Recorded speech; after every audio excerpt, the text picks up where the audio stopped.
Majority Leader? Yes, Mr. President, our minority leader is seeking the floor for a manifestation. The Minority Leader is recognized. You may proceed, sir. So thank you, Mr. President, for giving me your permission to make this manifestation on the topic touched earlier by our majority leader, Mr. President. This is the issue of whether the impeachment complaint transmitted by the House of Representatives to the Senate last February 5, 2025 can cross over to the Senate of the 20th Congress. Well, Mr. President and my dear colleagues, doubts have been publicly expressed by certain personalities whether the trial of the impeachment complaint against the Vice President can continue or cross over into the 20th Congress. I wish to share and put on the record some of my thoughts on this particular issue. Article 11, Section 3, Paragraph 6 of the Philippine Constitution provides that, and I quote, "The Senate shall have the sole power to try and decide all cases of impeachment." Hence, this provision makes the Senate not just an impeachment court, but the impeachment court. An impeachment proceeding is sui generis, that is, unique or a class of its own. In Republic versus Sereno, it is described as a proceeding exercised by the legislative as representatives of the sovereign to vindicate the breach of the trust reposed by the people in the hands of the public officer by determining the public officer's fitness to stay in office. While the form, procedure, and substantive arguments in impeachments remind us of a court trial, it also has the characteristics of a political process. The decision-making process in impeachment is not governed by any fixed or binding standard of proof, allowing for broad discretion on the part of the members of the impeachment court when they make their final decision on the case. The decision makers or the members of the impeachment court can use any standard of proof they want, and this choice will not be subject to any review by any court except the court of public opinion, which is not technically a court. This fact gives the impeachment proceedings its political character. Hence, to better understand these sui generis impeachment proceedings, we need to look for analogies using well-known principles and practices in other systems which are applicable to impeachment proceedings. As to the question of whether the impeachment trial conducted by the Senate in the 19th Congress or the impeachment complaint entertained by the Senate in the 19th Congress can cross over and continue into the 20th Congress, there is no provision in the 1987 Constitution or in the Senate Rules of Procedure on impeachment trials that expressly prohibits this. On the contrary, the Senate Rules on Impeachment support the position that the impeachment trial shall continue until final judgment, even if it is necessary to continue into the next Congress. Let me read the rules. Rule number 3. Upon presentation of the articles to the Senate shall specify the date and time for the consideration of such articles. Unless the Senate provides otherwise, it shall continue in session from day to day, except Saturdays, Sundays, and non-working holidays, until final judgment shall be rendered, and so much longer as may in its judgment be necessary. There is a contrary opinion that the rules of the Senate mandate that all pending matters and proceedings shall terminate upon the expiration of one Congress should take precedence over the cited rules on impeachment, which state that the trial shall continue until final judgment.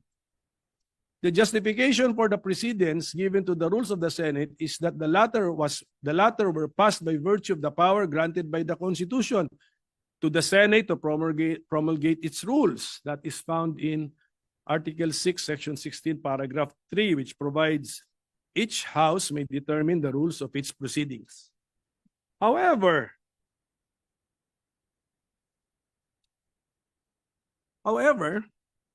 the Senate rules on impeachment were also passed by virtue of the power granted by the same Constitution to the Senate to promulgate its rules on impeachment. So let us all look at Article 11, Section 3, Paragraph 8, which provides the Congress shall promulgate its rules on impeachment to effectively carry out the purpose of this section.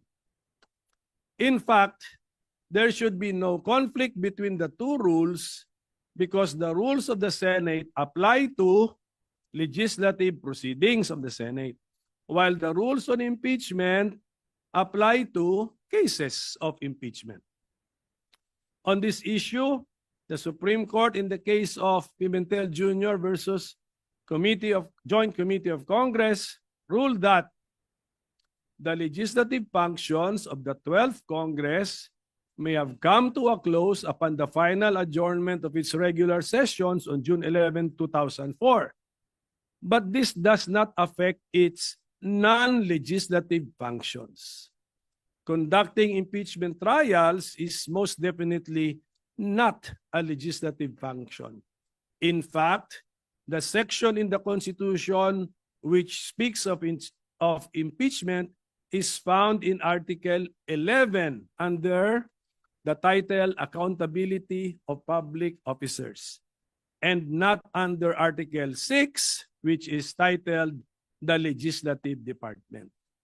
The conduct of impeachment trials, therefore, should not be affected by the final adjournment of the legislative session.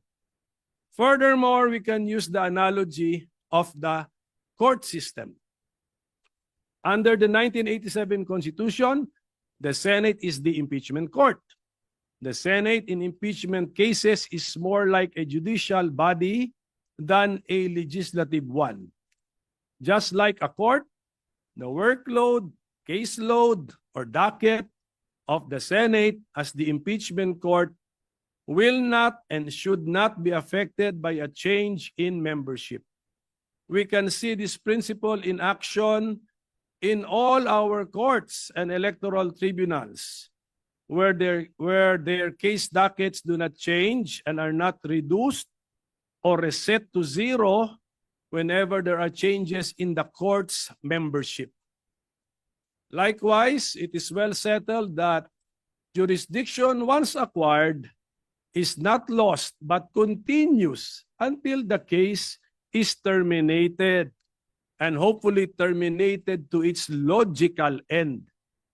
Hence, it is my humble opinion that the trial of the current impeachment case, now pending before the Senate of the 19th Congress, can cross over or continue from the 19th Congress to the 20th Congress.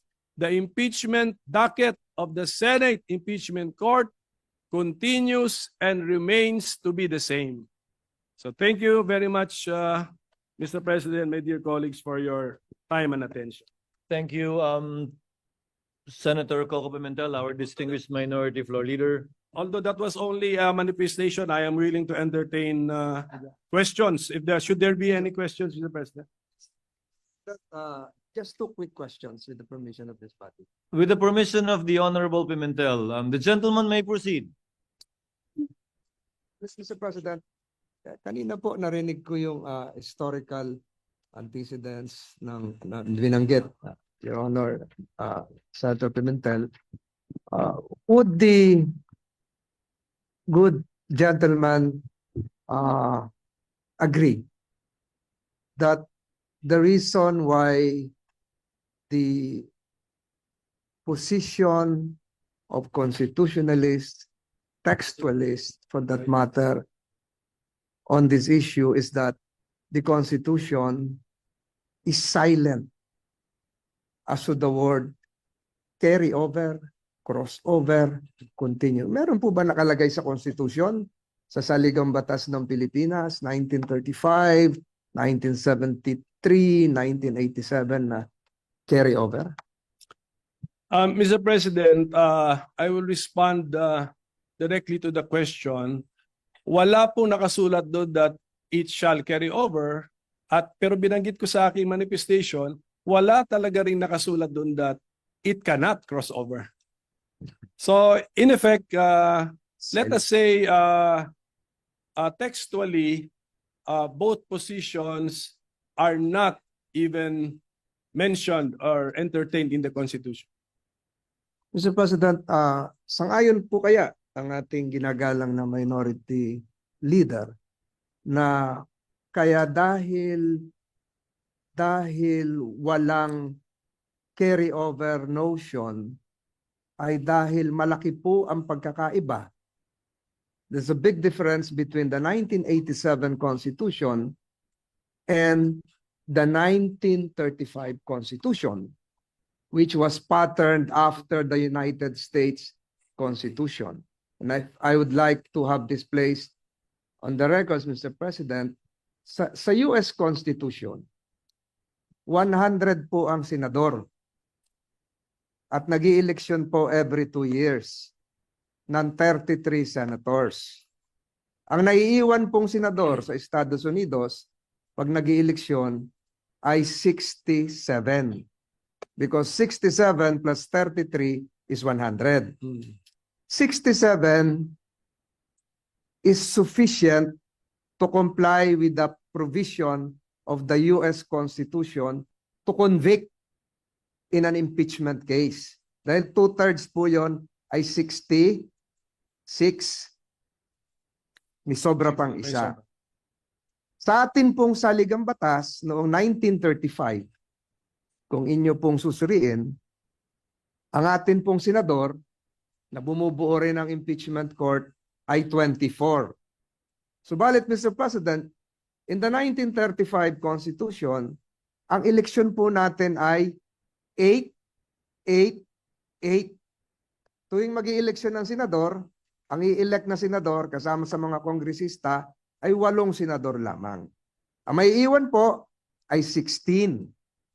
And 16 is 2/3. Enough to have a quorum as well as to convict or to acquit. In our present constitutional scheme, 1987 Constitution, we also have 24 senators, but we conduct elections every 3 years for 12 senators. Meaning to say, Mr. President, yung may iwang kalahati na 12 is not sufficient to constitute a quorum, dahil 12 dapat 13, much more convict. Because to convict, you need 16 senators, Mr. President. Is it now the proposition of the good minority leader that the constitutional spirit as enshrined in the 1935 Constitution, the same as the spirit prevailing, although it is not as admitted by the good minority leader, textually enshrined, the same as the 1935? Ibig sabihin po ba yung 12 ay may quorum? Yung 12 ay may pwedeng maging 2/3 to allow your notion that we can carry over at yung mga yung sikat nga yung salita maitawid. Tama po ba yun, Mr. President? Ako, Mr. President, yung 2/3 kasi is actually that was probably just the decision of the framers of the Constitution. They could have made it 1 plus 1. They could have made it 3/4.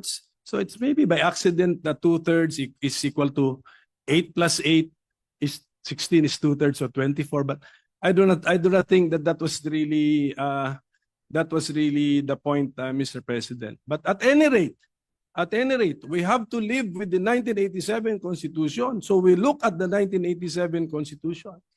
And looking at the 1987 Constitution, the Senate is the impeachment court, not because it is the Senate created under Article 6, because it was recognized to be the court under Article 11. The framers could have chosen another body to be the court. That is theoretically possible. But it chose the Senate, not as a legislative body, but as a part of Congress, but not as a legislative body. So, yun po yung aking pagkaintindi. We have to live with the 1987 Constitution. We copied generally the idea siguro sa United States, but let's not be so beholden to their practices and rulings kasi iba na rin po, iba talaga ang sitwasyon natin. And I think textually speaking, my position is supported that although we keep on saying Senate, Senate, Senate, but this is not Senate as the other half of Congress, but this is the Senate chosen under Article 11 to be the impeachment court. So iba po ito. And then may paragraph 8 doon, sinabi, Congress shall also issue the rules to give life to the accountability of public officers. So, and we have done that. So, kaya ang aking stand actually is the Senate as an institution is the impeachment court.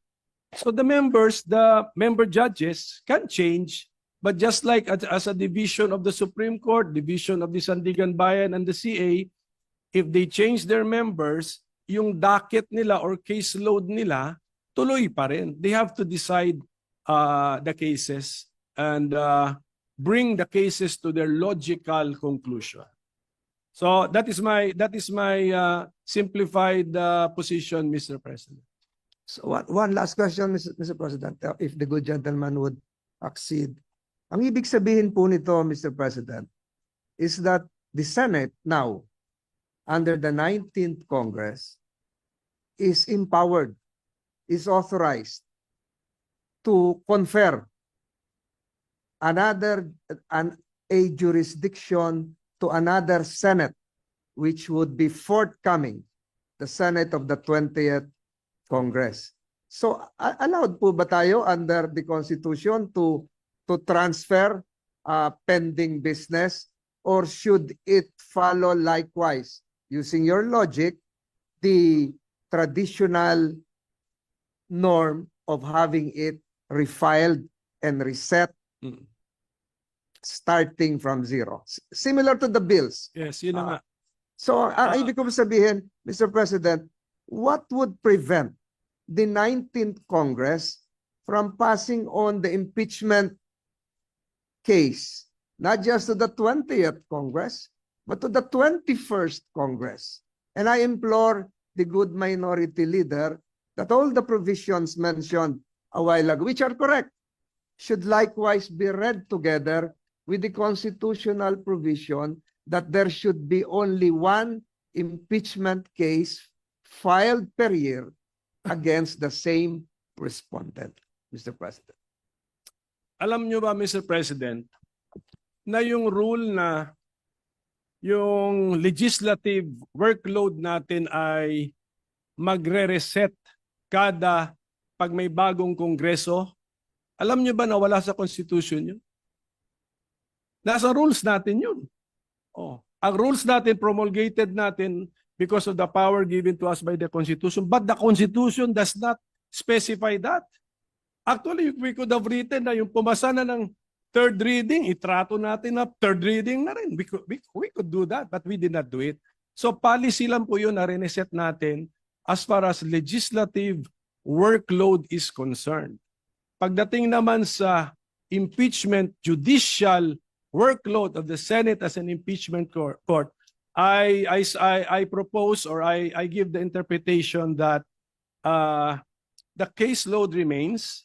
Ang nagbago lang are the member judges. Just like, I think we can easily envision sa Supreme Court, nagbabago, divisions ng CA, divisions ng Sandigan Bayan, but the caseload remains. So I think we can mentally separate the two kasi Article 6 yung legislative workload, Article 11 yung impeachment workload. So that would be my response, Mr. President. But Mr. President, would not that prevent the other part of the two-step process? Two-step process because filed by the lower house, prosecutors, Yeah. received by the Senate, the trial jurors, the trial judges, would not that prevent the other part of the two-leg process from initiating another complaint because there is now a case pending which you say should be continuing? If the majority leader will allow me not to respond, but Yes, because his question is very loaded and provides the hint of what can happen in the future. Mr. President, I've taken too much time of this body. I would relish interpolating the good minority leader even for 5 hours on this topic alone. But again, Mr. President, siguro mahabang-mahaba na po ito. I stick again to my previous manifestation that if we will not be able to conclude whether acquittal or conviction, the present impeachment case against Vice President Sara Duterte before the lapse of the 19th Congress, the same is functionally dismissed or deemed de facto dismissed, Mr. President. Yun lamang po, Mr. President, at ako po ay nagpapasalamat sa ating minority leader. Thank you, Senator Tolentino. Briefly, Senator Pimentel. Mr. President, while I still have the floor, can I request for some information from the Senate President, especially regarding the impeachment calendar that The is gentleman may proceed. issued, because you issued the first impeachment calendar was issued by the Senate President when we were already on break. I mean, Mr. President, tama po yun, di ba? That is correct. So, Mr. President, may we know when His Honor issued the first legislative calendar, impeachment calendar, which fixed June 2 as the time for receiving the House prosecutors, may we know the basis of the authority of the Senate President when he issued the first impeachment calendar, Mr. President?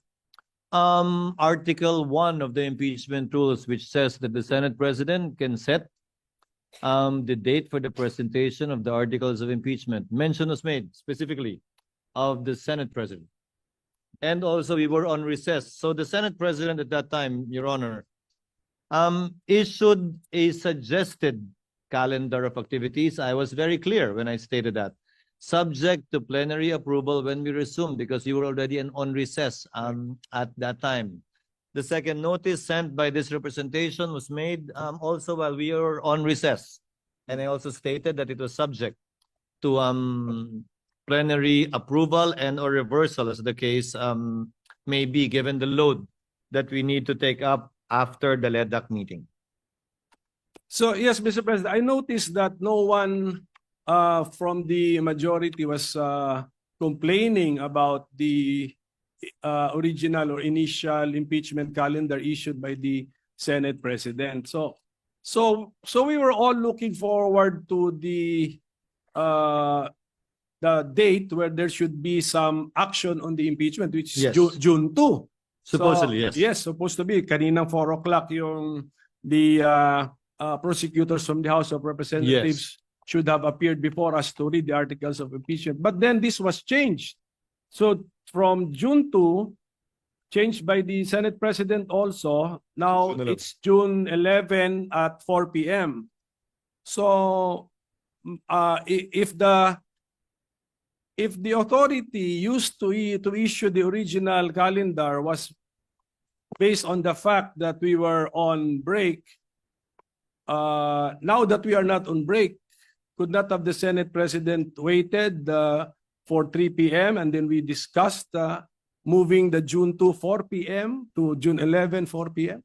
Because, Your Honor, notice had to be given to the House with respect to the proposed change in schedule. And we could not decide on moving it after the House members are already here Here, yeah. in the Senate. That was the reason behind it. Your Honor. That was His Honor's judgment call, Mr. President. Yes, Mr. President. Yes, Your Honor. Just on another matter, Mr. President, yung appearance ba ng House prosecutors ay nasa Senate impeachment rules or you just took this from American practice, Mr. President? It is not in the rules. That was lifted from American practice because what was done before was that the majority leader, Yes. the Senate majority leader, was the one that read the articles of impeachment that was referred to the Committee on Rules that triggered the convening of the impeachment court. When we researched on it, we thought it was more proper, given that we should have no part in it, in the impeachment trial, in the prosecution of the impeachment case, that the prosecutors should themselves read the articles of impeachment, as is the practice in the United States, where we lifted most of our impeachment rules. So it's an innovation. But although, had we done it, hindi naman, I don't think it would be fatal or make the proceedings infirm. So it's just not, to use the term of the majority leader, textually required under the existing Senate impeachment rules. Hindi pa ba? No, what Yeah. was required by our rules, if at all, was the referral of the impeachment complaint in plenary.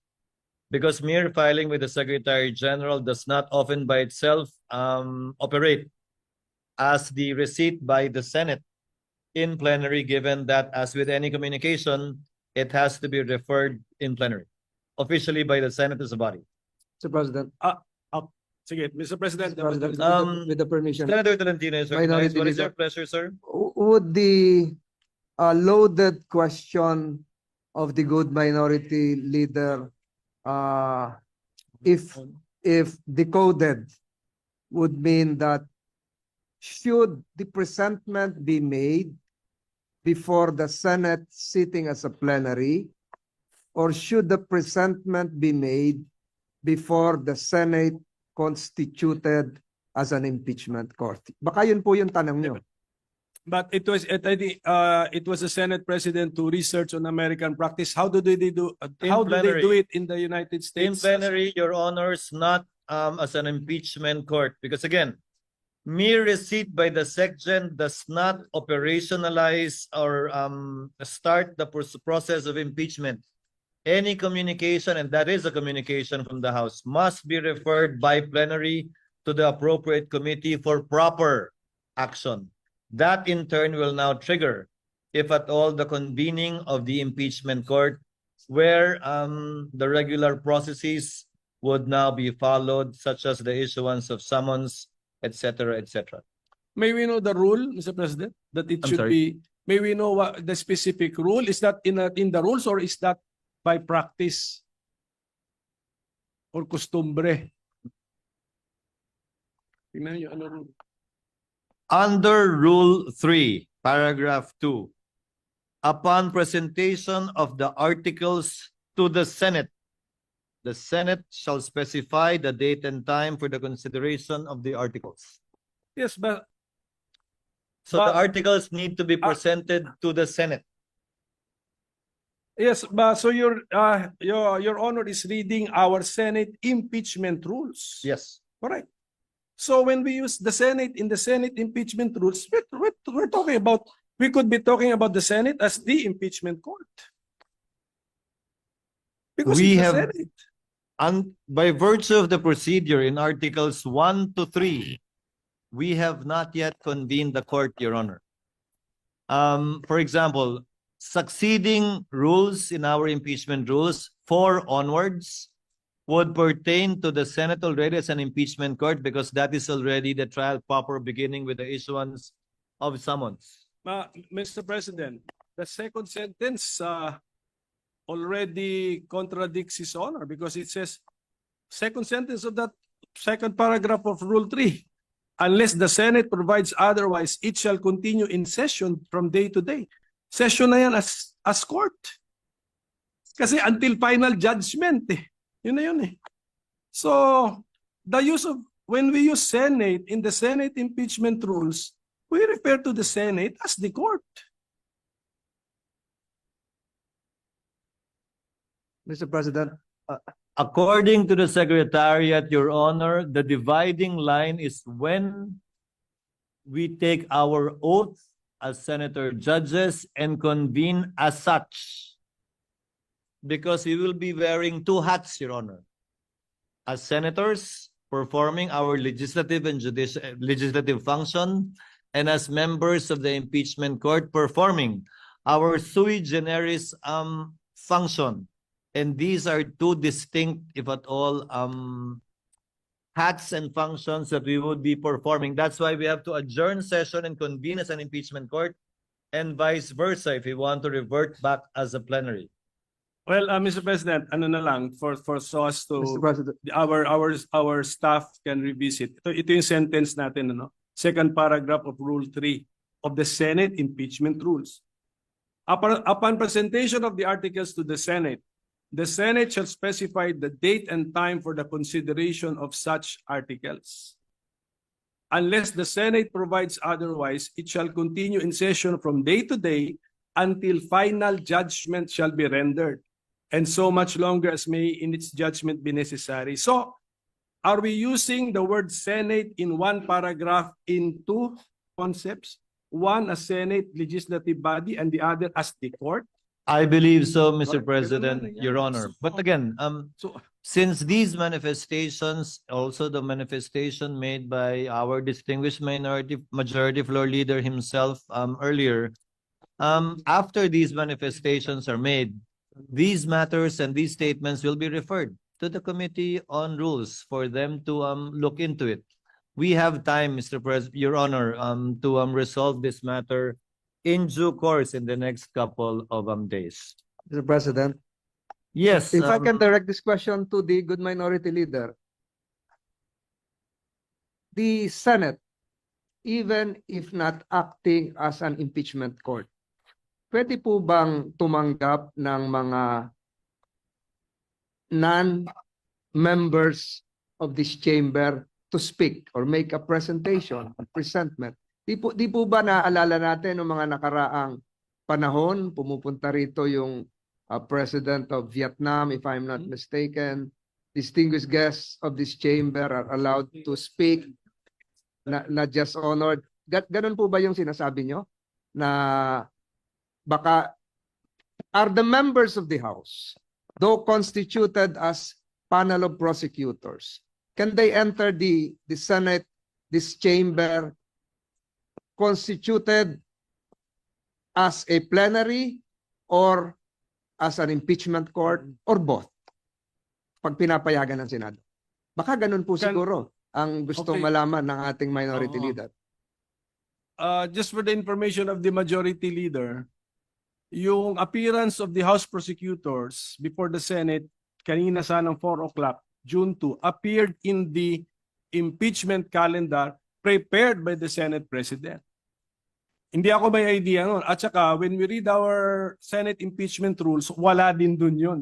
So they will That's be why- appearing that's why it's before an impeachment court. That's Yun po. it. That's why this is the request for information. Now, what did the Senate President have in mind when he scheduled this for June 2?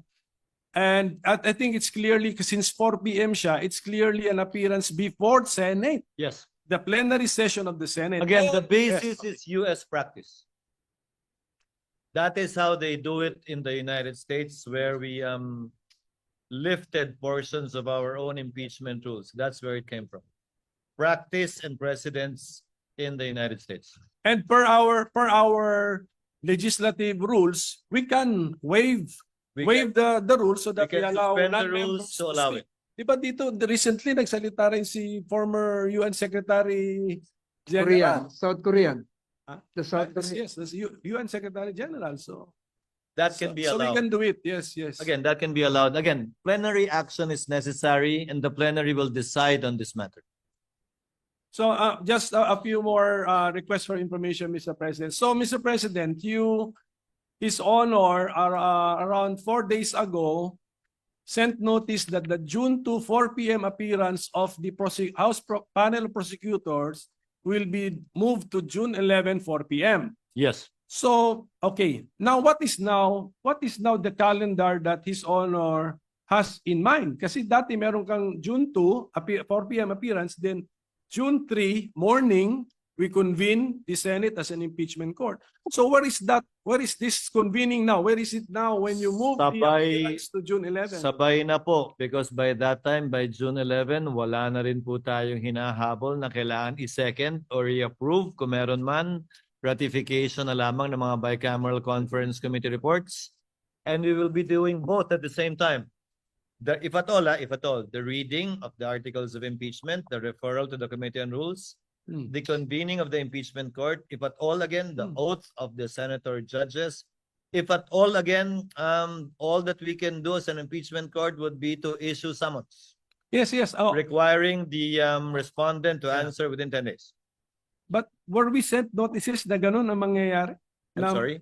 Were the senators sent notices or informed that after the appearance of the House panel of prosecutors, there's a possibility that we will convene as a court? That was- Para ready kami. Wala pa. Wala pa nga po. Kaya Wala malapit pa. na po yung June 11. Wala pa naman talaga eh. Kasi nung pinadala yung notice na yun, it was addressed, if you notice, it was addressed to the House that they will be presenting the articles of impeachment on that date. The notice insofar as the impeachment court itself is concerned, these discussions would be very helpful, Your Honor, because this will be part of how the Senate as a body will be deciding on what to do after the articles of impeachment shall have been read and presented before the body. Yes, but Mr. President, nung in-issue kasi ninyo yung impeachment calendar last February, at least you were that detailed na sinabi nyo na po yung convening of the impeachment court. Ngayon sana po, nung i-defer si June to appearance, sana pati po yung convening as an impeachment court, nasabi na rin when that is para may idea. Well, thank you for the opportunity to clarify. Since that is our last day, this representation has no intentions of actually convening the court, if at all, on another date other than the 11th, unless the Senate as an impeachment court provides otherwise. So we will be convening on that date, barring any unforeseen circumstances, barring any procedural motions that will be made and will be settled by the plenary at that time.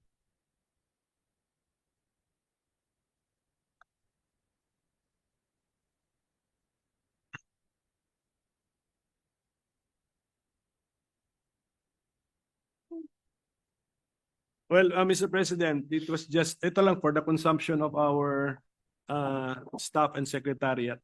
It was just pointed out to me that the rule that we mentioned earlier, second paragraph of Rule 3, yung first paragraph pala, it provides that nakapag-oath na.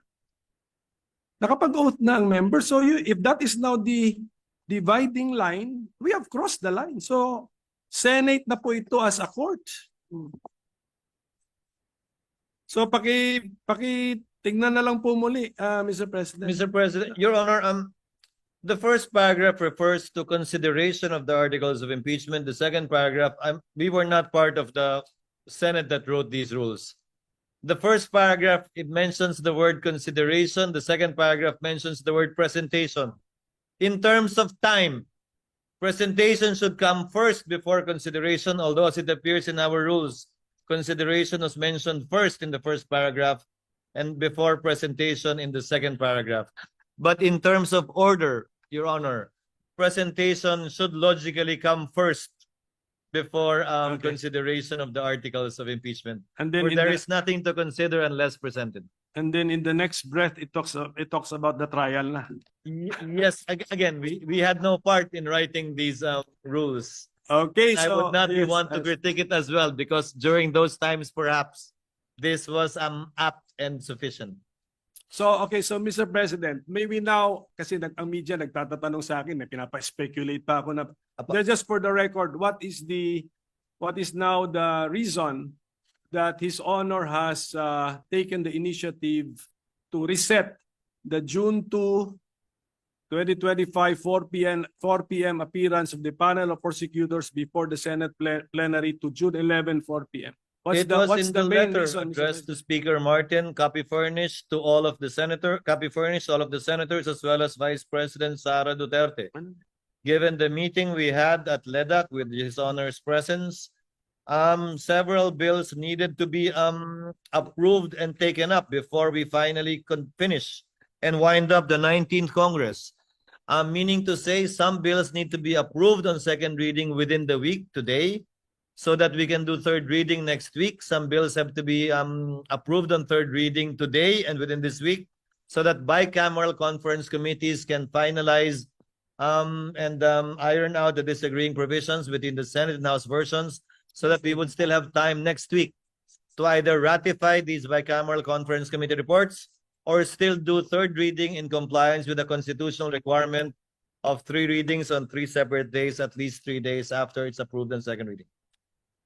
So, sige, last question na lang, Mr. Apa. President. Per our rules or practice, how would we now react to the receipt of the articles of impeachment last February 5, 2025? How should the Senate as a legislative body in plenary session react to that receipt? In line with Article 1 of our impeachment rules, which makes mention of the authority and responsibility of the President of the Senate. That is why I set the schedule for the articles to be read in plenary, which in turn would trigger, if at all, the creation of the impeachment court. Which, if at all, would now proceed with the issuance of summons for the respondent or defendant. Would not the impeachment complaint received last February 5, 2025 be included in the reference of business? Reference of business or hindi? Sa calendar?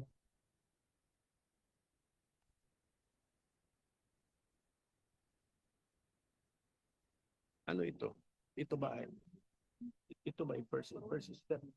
It will be included in the reference of business, yes. Supposedly today, kung natuloy tayo today, but on June 11, so that it can be included in the agenda for that particular day. That's my point, Mr. President. Kung i-reference of business, why are we not doing it today? Anong damage kung gawin natin today? Pwede rin naman, hindi pa tayo Yes. nagbabasa ng reference Yes, of yun na nga. business. Sure. Pero wala to. Are we doing it today? Kasi February 5 pa yun. That's why I'm mentioning the date that it was received, February 5. So can we include it in the reference of business today? Kasi parang mas normal eh.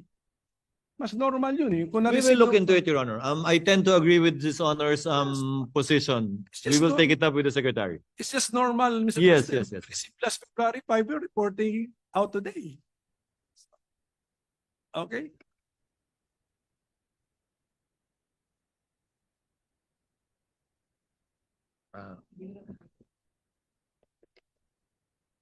Off the record, they explained the reason behind it. But I tend to agree with Your Honor, and I'll ask the Secretary to consider it. Because in the past, as they said, it was the majority leader who read it and not the prosecutors, supposedly. So it was included in the reference of business, referred to the Rules Committee, and the majority leader was the one who reported it out, quote unquote. But now, given that it's the prosecutors that will read the articles of impeachment, again, following US practice and precedent,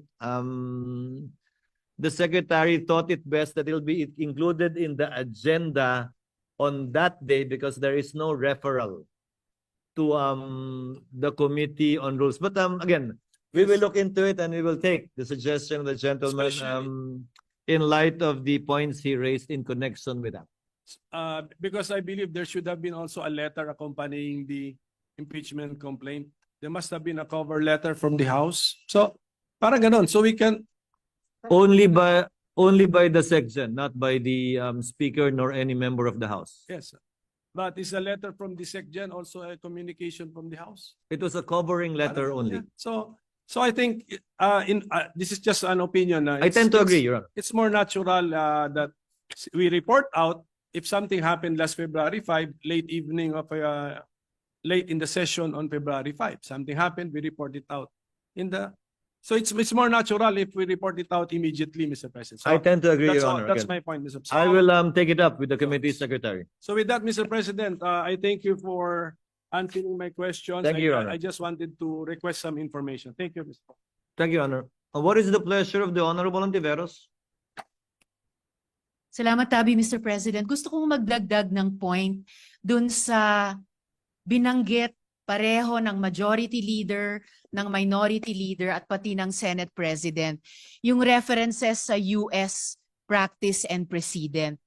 Kaugnay nung isa sa mga issue na pinag-usapan dito sa floor, kung pwede ba o dapat bang mag-carry over yung impeachment process mula sa 19th Congress hanggang sa 20th Congress. And I would just like to put this on the record, Mr. President. Galing po ito sa isang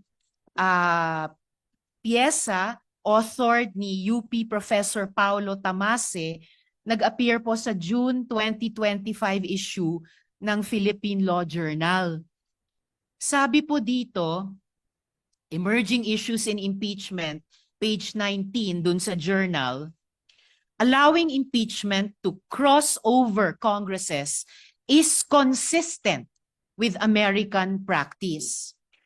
Following the practice of the United Kingdom, Thomas Jefferson's Manual of Parliamentary Practice states that an, quote, impeachment is not discontinued by the dissolution of Parliament, but may be resumed by the new Parliament, close quote.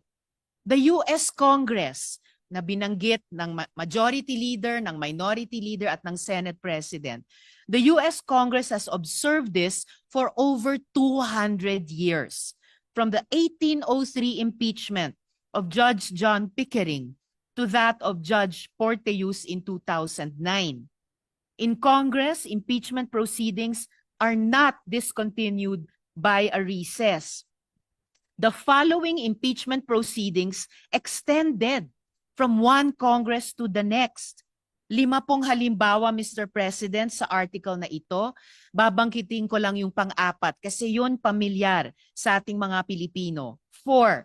The impeachment of President Clinton was presented to the Senate after the Senate had adjourned sine die.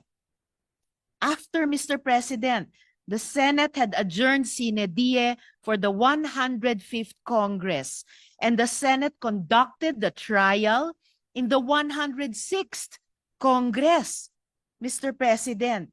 So, for the record lamang po, dahil very, very pertinent sa binanggit ng majority leader, ng minority leader, at pati ng Senate President na following US practice and precedent. And with one very recent concrete example po dun sa impeachment ni US President Clinton. So I hope that we can consider this in our own decision-making, Mr. President, even after the rescheduled presentation by the House prosecutors to the Senate as an impeachment court on 11th June. Salamat, Tabi, Mr. Duly President. noted and entered into the records. Majority Floor Leader.